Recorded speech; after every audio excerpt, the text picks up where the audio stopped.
And speaking of that good old-fashioned compromise, Lisa Desjardins takes a closer look now at that bill with far-reaching ramifications for those who use and enjoy public lands and seek to preserve them. This bipartisan legislation is as sweeping as the land it will affect.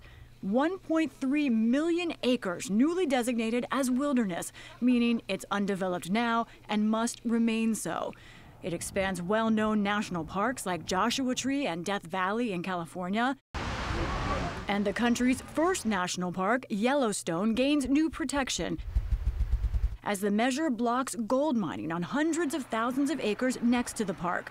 It is not all expansion. A few parks, like Acadia in Maine, will see future growth limited.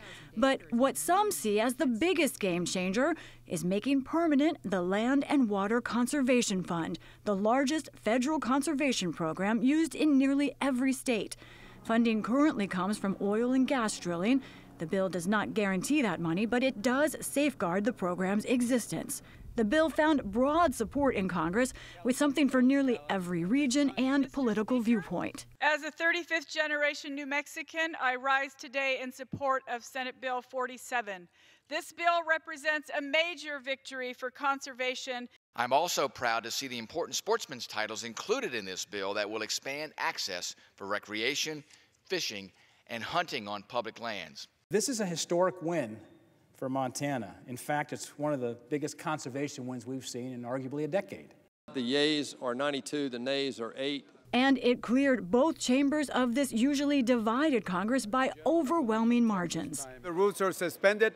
The bill is passed. There were a few critics. Republican Senator Mike Lee of Utah argued this leaves the government too much power over sparsely settled land. This bill perpetuates a terrible standard for federal land policy in the West, and particularly for the state of Utah. In the past, President Trump has agreed with Lee. For example, the president shrank this protected area, the Bears Ears Monument in Utah, which conservatives had argued had been overly expanded. But this bill won over Mr. Trump and most Republicans. Part of the reason? It expands access for hunters, fishermen, and other sportsmen to vast areas of public land, as well as specifically allowing them to carry crossbows when on the way to hunting trips.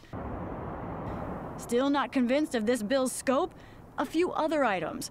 It creates an office to monitor American volcano activity round the clock, as well as new programs to fight wildfires.